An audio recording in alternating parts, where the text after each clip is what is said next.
The taste of a soul.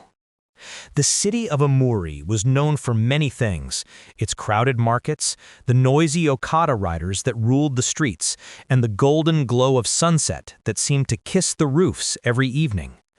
But above all, it was known for one man, a man whose food tasted like a secret blessing. His name was Chef Tega. Every morning, long before the sun rose, Tega's small restaurant, called Soul Spice, was already alive with the gentle hum of fire and aroma. The scent of jollof rice simmering in a pot, the slow roasting of peppered chicken, and the rhythmic chopping of onions made people stop in their tracks as they passed by. For many, Tega's cooking was not just food, it was healing. People said that no matter how broken you felt, a plate from Soul Spice could make you believe in life again. The widow who had lost her husband said Tegasagusi reminded her that joy could still exist. The lonely Okada man said his soup gave him courage, and the school teacher swore that one taste of Tega's stew cured her depression. Everyone loved him, but no one really knew who he was. He had arrived in Amuri 5 years ago, quiet, polite, and carrying nothing but a single old suitcase and a chef's knife wrapped in cloth. He never spoke about his past. He only smiled that calm, haunting smile of his and said, "Life gives us second chances when we least expect it."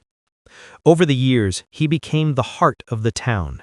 He sponsored orphaned children through school, fed beggars on the street, and visited the sick every weekend.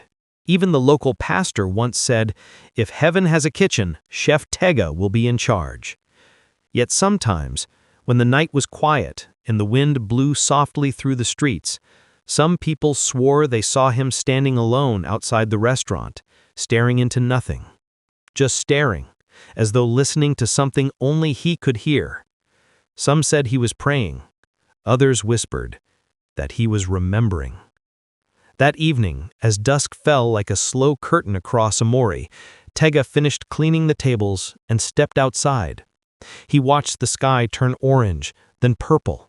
His face was calm, but his eyes, those deep, searching eyes, held a shadow that did not belong in this world. He sighed softly. "Another day. And yet I remain." The air was thick with silence when a small boy ran towards him holding a tray. "Uncle Tega, Mama said I should bring back your bowl." Tega smiled gently and patted the boy's head. "Thank you, Samto. Tell your mother I said good night."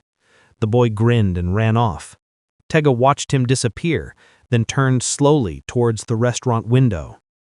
In the glass, his reflection flickered, like a flame struggling in the wind. For a heartbeat, there was nothing there. Then the image returned. He blinked slowly, his expression unreadable. Deep inside, he knew he was not supposed to be here. He was not supposed to exist.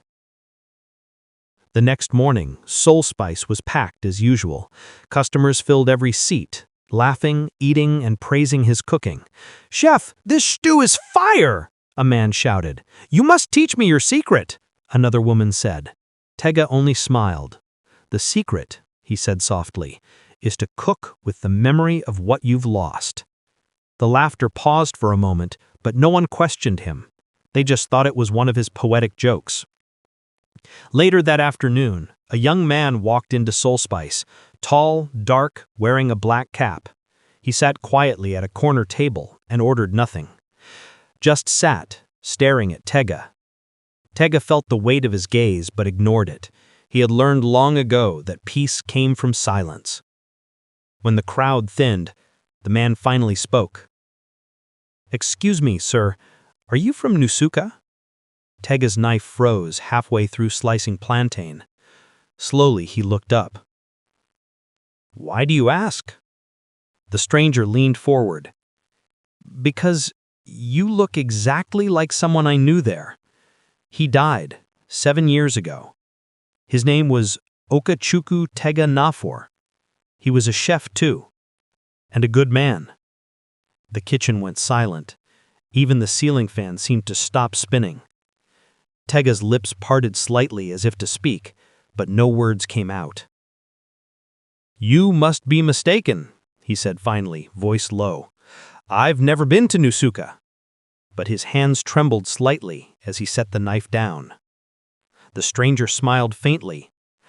"But he have a scar, right here on his arm." He pointed to the exact spot on his own arm. Tega's breath caught. Slowly he turned his wrist over. The scar was there, faint, but visible. The man's eyes widened. "It's you," he whispered. "It's really you." He stood up, voice trembling. "How is this possible? You were buried. I was there at your funeral." Tega stepped back, his face pale, his eyes distant, as though the world was tilting. "Please," he said softly, "you should go now." "No!" he shouted. "Tell me the truth!" The room grew colder. The lights flickered once. And when the man blinked, Tega was gone. The kitchen door swung open gently, though no one had touched it. The smell of smoke and pepper lingered in the air. A single bowl of unfinished soup sat on the counter. Steam curled upward like a ghostly whisper, fading into nothing. Outside, the evening wind carried a soft hum, like the faint echo of a man's voice, singing an old Igbo hymn. The stranger stumbled out, his heart racing, eyes scanning the empty street. "Chef Tega!"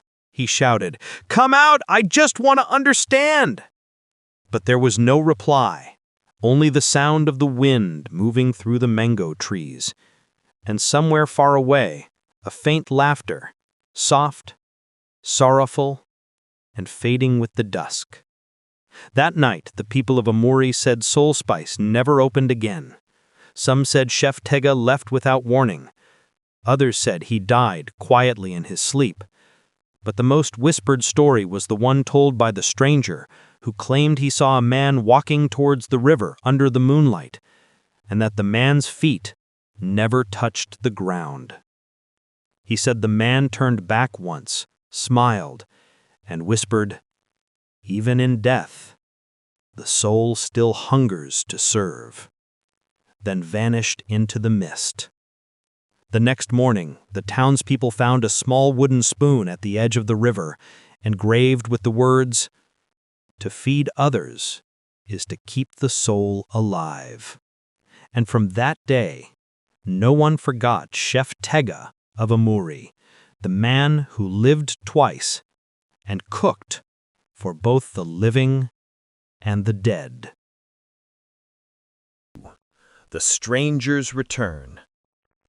The next morning came softly, the kind of morning that carried silence like a secret. In the heart of Amuri, the once busy street where Soul Spice stood now felt hollow. The restaurant doors were shut, its windows veiled with dust and the scent of something fading. People walked past, whispering. He just disappeared.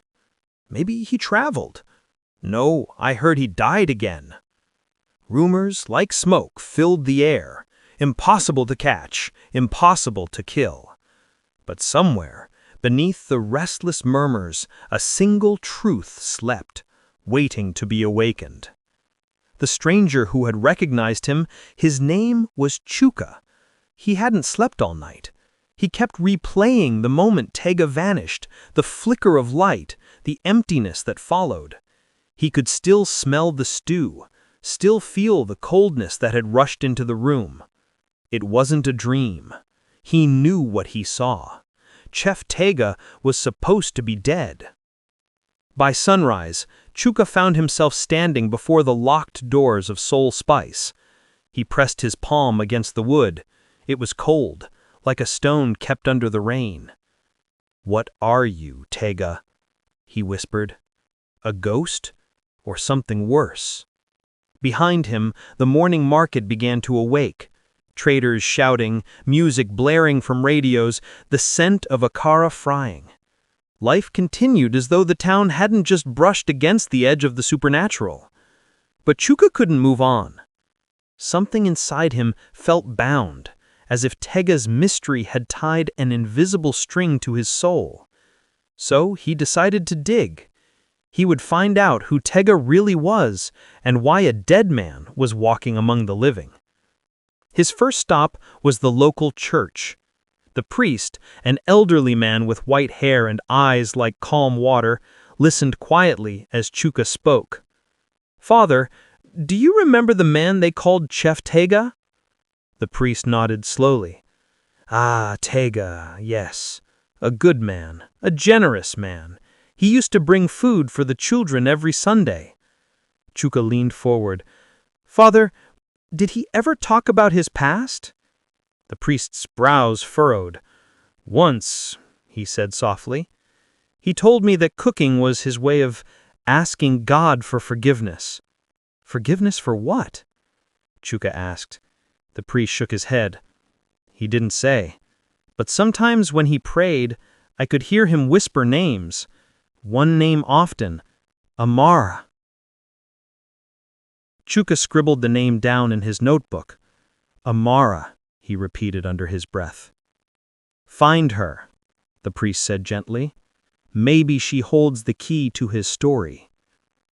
That evening, Chuka boarded a bus to Nsukka, the place where Chef Tega had once lived and, supposedly, died.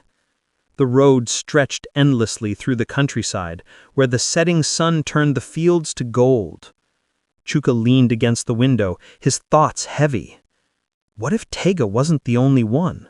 What if there were others, souls walking quietly among men, pretending, serving, waiting?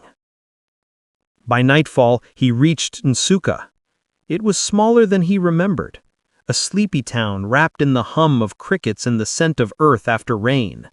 He went straight to the local archives, where an old caretaker sat behind a dusty counter. "Please," Chuka said, "I'm looking for records about a man named Okuchukwu Tega Nwafor, died 7 years ago." The caretaker adjusted his glasses. "Ah, I remember that one. A fine chef. The whole town mourned him." He pulled out a thin brown file and placed it on the table. Inside was a faded photograph. Tega, smiling beside a woman. On the back, written in careful handwriting, "Tega and Amara, 2016. "Who is she?" Chuka asked. "His wife," the caretaker said. "She disappeared after his death. Some say she moved to Enugu, others say grief drove her mad." Chuka traced the image of Amara with his thumb. "So, she had a wife?" A silence stretched between them, heavy with unseen meaning. Later that night, Chuka found a small guest house to stay in. He couldn't sleep. Every time he closed his eyes, he saw Tega's face, calm, kind, and yet haunted by something deeper. Around midnight, he heard footsteps outside his window. Slow, measured, like someone pacing the hallway. He got up, heart pounding, and peeked through the curtain. The corridor was empty. Then, faintly, a whisper. "Why are you looking for the dead?" Chuka froze. He looked left and right. No one. The whisper came again, this time closer, a voice that seemed to echo from the air itself. "Leave him be, or you will join him." The air turned cold. The curtain fluttered, though the window was shut. And then, silence. Chuka didn't sleep again that night. By morning his resolve had hardened. Fear would not stop him. He had to find Amara. Days later, he found her. She lived on the outskirts of Enugu in a quiet compound shaded by banana trees. When she opened the door, time seemed to hesitate. Her face was pale, her eyes hollow, but behind them was a spark, a fragile flame that refused to die. "Madame Amara," Chuka said softly. She nodded, wary. "Who are you?" "My name is Chuka. I think I saw your husband." Her expression changed. Disbelief, then grief, then fear. "My husband is dead." "I know," Chuka said, "but I saw him. He runs a restaurant in Amuri. People call him Chef Tega." She stepped back, clutching the doorframe as if to steady herself. "No, no," she whispered. That cannot be." Tears welled in her eyes. He died in my arms. I buried him myself." "Tell me what happened," Chuka urged, and Amara sank into a chair, her hands trembling. "It was 7 years ago. He had been ill for months. Something in his lungs. He refused to rest, kept cooking, kept giving to people even when his body was failing. On the night he died, he made me promise one thing: to forgive him." "Forgive him for what?" She looked up slowly, her voice breaking. For taking a life." Chuka's blood ran cold. "He killed someone?" "Not by choice," she whispered. "Years before we met, he worked in a hotel kitchen in Lagos. There was a fire. One of his apprentices got trapped. Tega blamed himself. He said the boy's screams never left his ears. So he carried that guilt? Until his last breath," she tied her whisper. "He said that if God allowed him back into the world, he would feed the hungry until his soul found peace." "And now," Chuka murmured, "that's exactly what he did." Amara's eyes widened. She said, "You don't understand. If he came back, then something isn't right. Souls don't return without purpose." Her voice trembled.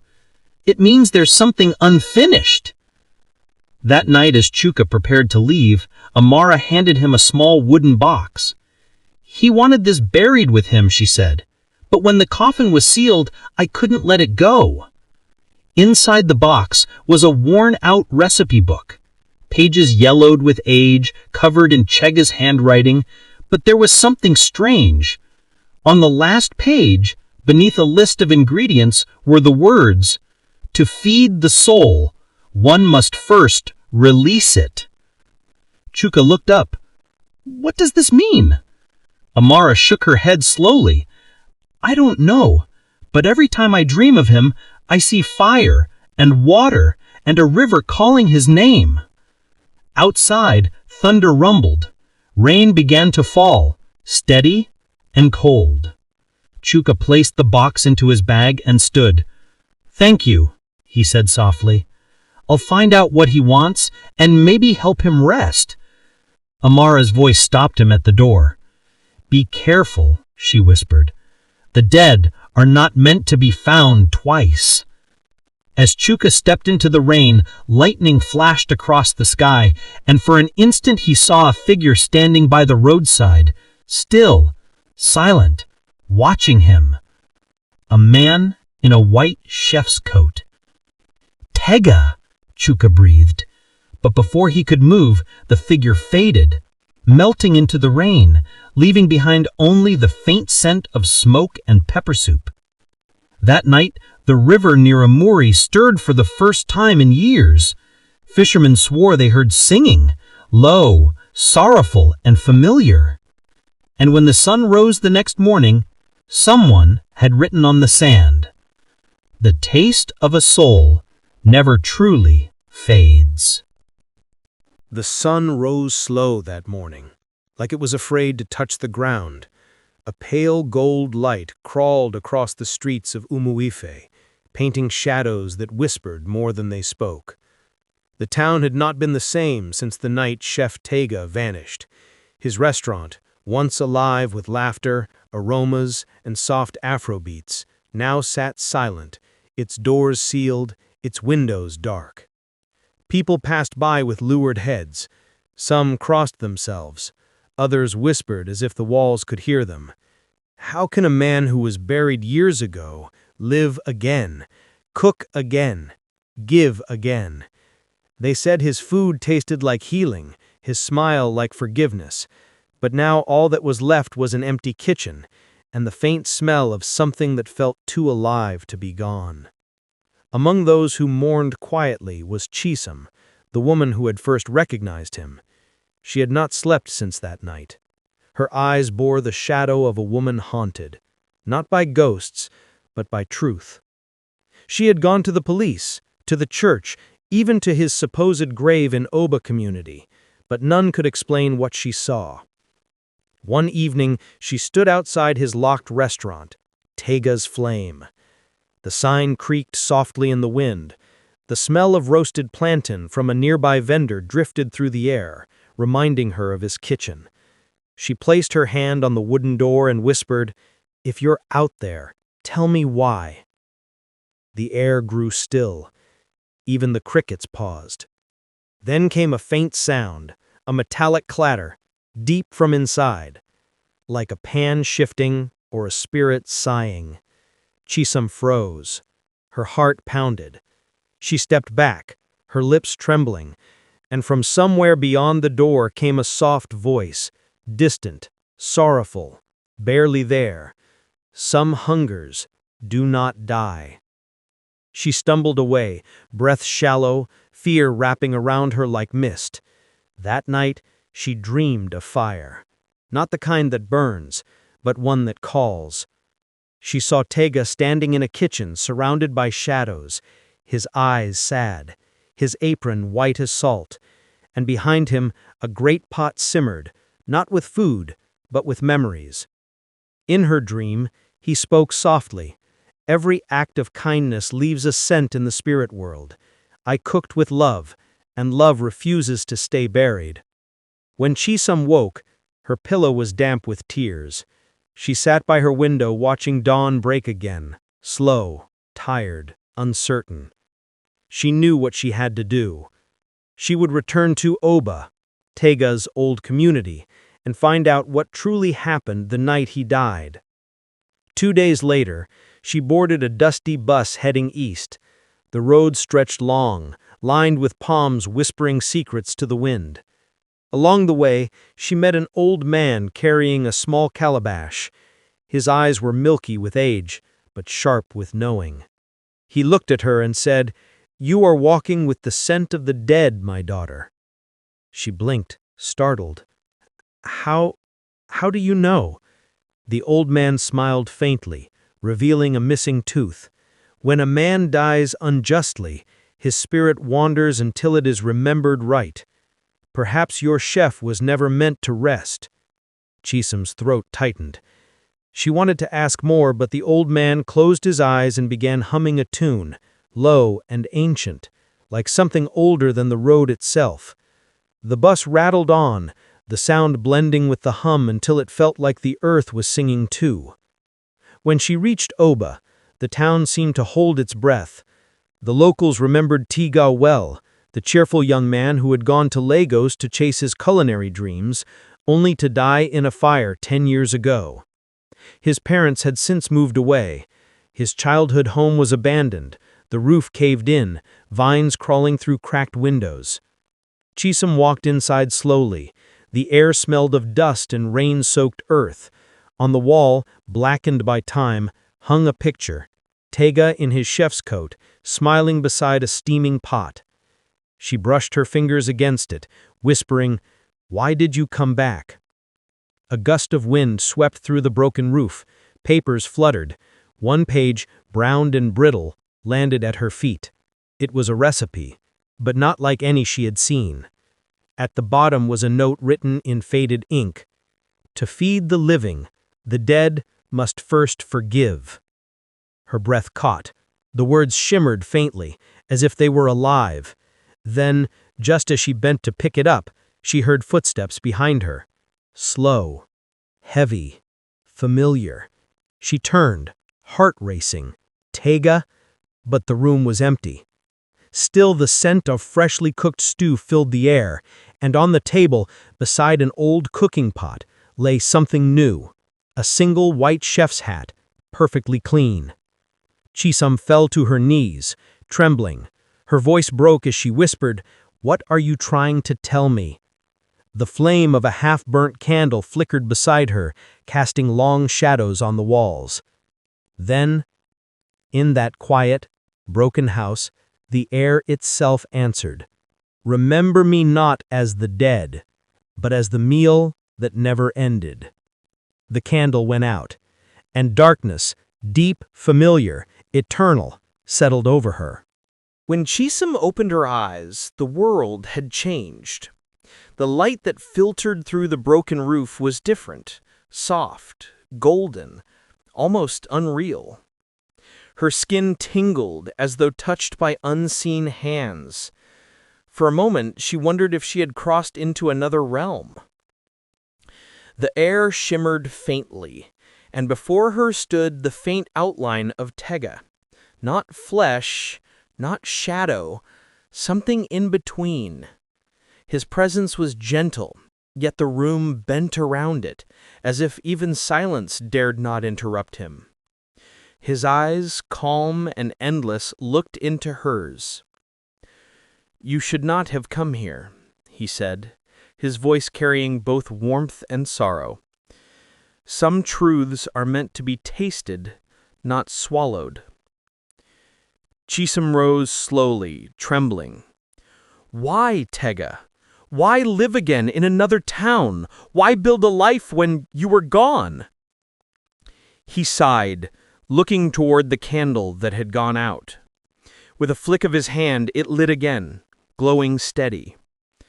"I did not choose to return. Love called me back." He moved closer, his steps soundless.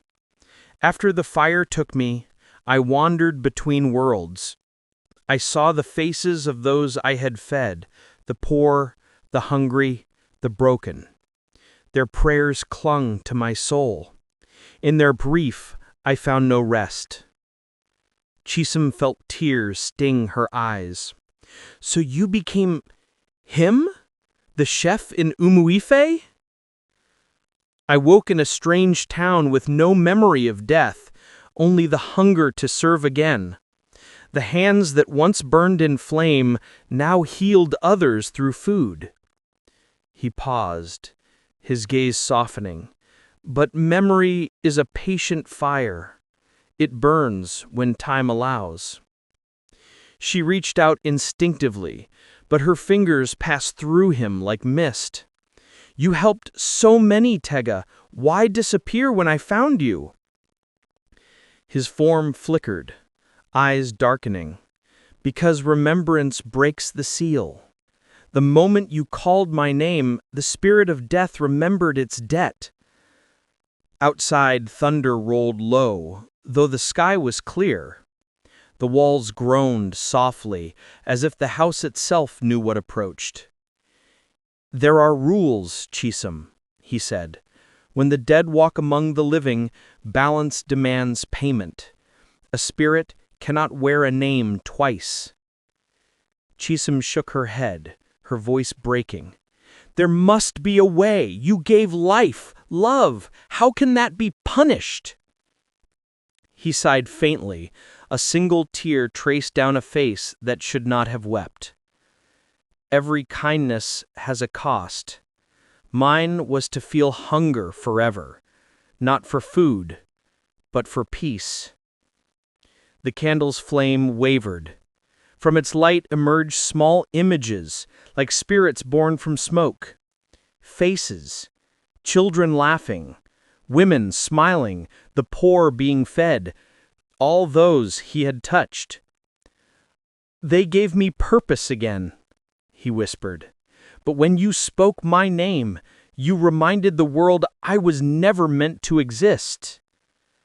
Outside, a wind rose suddenly, rushing through the house like a cry. Papers scattered, the old portrait fell, and the candle extinguished. "Tega!" Chisom cried, reaching into the dark, but only echoes answered. Then, from the shadows, a different voice spoke, deep, ancient, trembling with power. "The debt of life cannot be shared twice." A chill rippled through Chisom's body. She turned and saw a figure robed in ash and light, faceless, but vast. The room bent around its presence. "Who are you?" she whispered. "The keeper of return, the one who guards the line between breath and silence." The spirit raised a hand, and from the ground faint embers glowed, forming symbols older than language. He was not meant to cross back, yet he did, drawn by the scent of gratitude, carried by love. Such things can awaken old laws. Chisom trembled.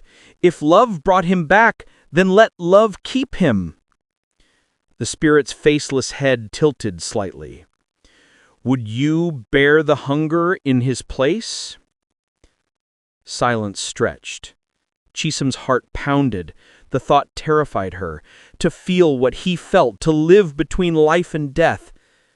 But something inside her, the same courage that made her speak his name, rose again. Yes, she said softly, if that's what it takes for him to rest. The spirit's hand lowered. The room dimmed until only the faint glow of the symbols remained.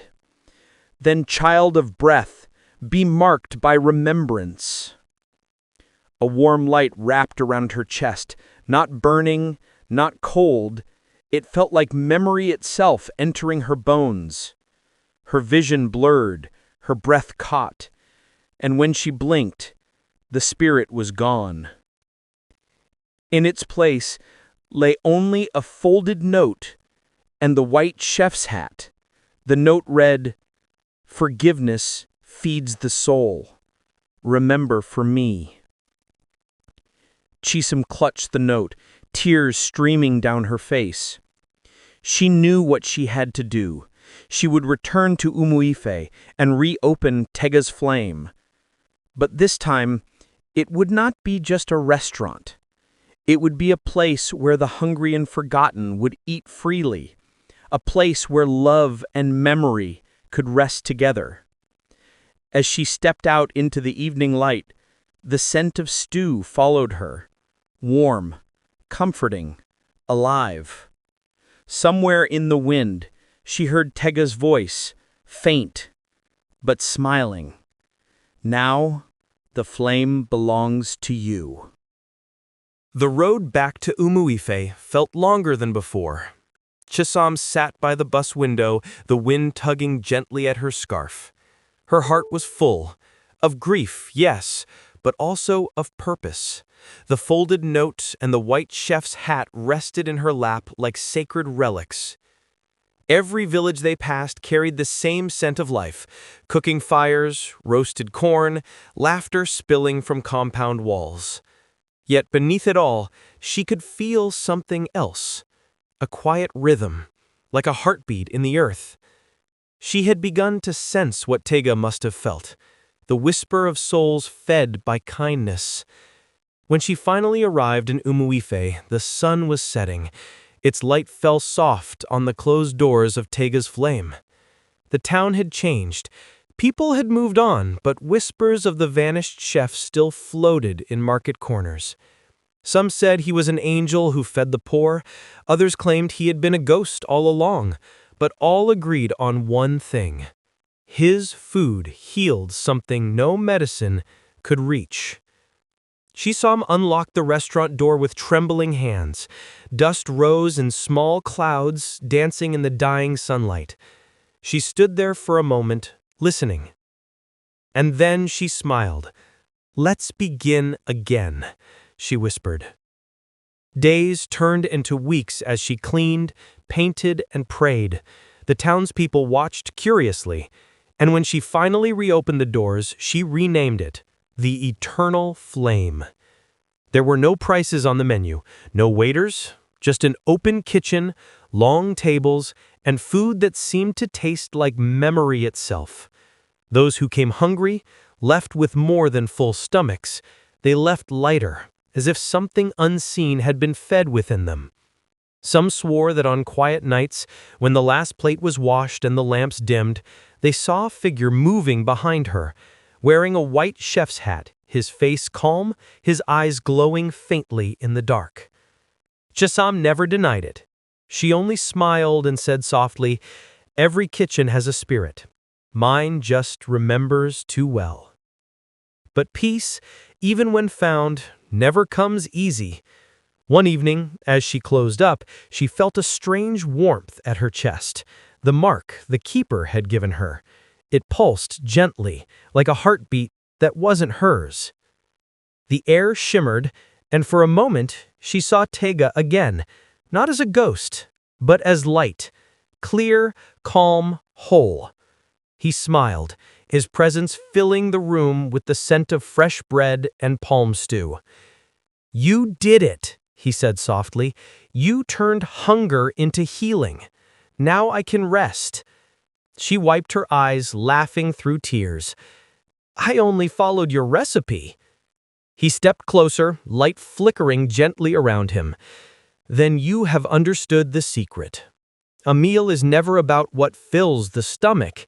It's about what fills the heart." The lights in the restaurant dimmed, though no switch had been touched. Outside, a soft wind stirred, carrying with it the faint hum of distant voices, perhaps the very souls he had once fed. "Will I see you again?" Chisom asked quietly. Tegas smiled, his form already fading into the golden glow of the room. "You already do, every time you cook with love." And then, like the soft extinguishing of a candle, he was gone. The air settled, warm and still, but his presence lingered, not as shadow, not as ghost, but as memory. From that day on, people began to say that the eternal flame had power, that its meals could bring lost ones together, heal broken hearts, and calm restless spirits. Whether that was true or not, she never said. She only kept cooking, every plate a prayer, every taste a remembrance. Sometimes as she stirred her pot, she would whisper under her breath, "To feed the living, the dead must forgive."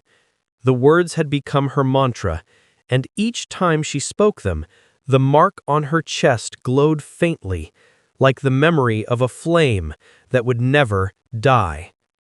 Years passed. Children grew up knowing her kitchen as a place of warmth and stories. Travelers came from far away, drawn by rumors of a restaurant where time slowed down, where the food made you remember who you were. One night, an elderly man arrived, frail, eyes clouded by age. He smiled when he saw her. "You have your father's hands," he said softly. Chisom froze. "My father?" The man nodded, tears welling up. "I was there the night Tega died. I tried to save him. I thought he was lost forever." Her throat tightened as understanding dawned. The mark on her chest pulsed once, bright, alive. And in that moment she felt him near again, not as a ghost, but as part of her blood. She smiled through tears and served the man a plate of steaming jollof rice, rich and golden. The aroma filled the air like music. "Then eat," she whispered. "You've come home." The man ate in silence, eyes closed. And when he was done, he said only one thing: "This tastes like peace." Chisom looked up at the stars beyond the open window. Somewhere in that dark sky she felt Tega watching, not bound, not lost, but free. The flame from the stove flickered softly, casting a golden glow that danced like memory. And from the stillness came a faint whisper, gentle as breath. "Some hungers never die, but they can finally rest." The story of the forgotten chef became legend. Yet those who entered the eternal flame swore they still smelled his food in the air, a scent of warmth, forgiveness, and something beyond words. And every night, before she closed her kitchen, she would bow her head, smile faintly, and say, "Rest now, Tega. The world remembers." The candlelight would flicker once more, as though in answer, and the flame, that eternal, forgiving flame, would continue to burn, feeding the living, forgiving the dead, forever whispering beneath the breath of time.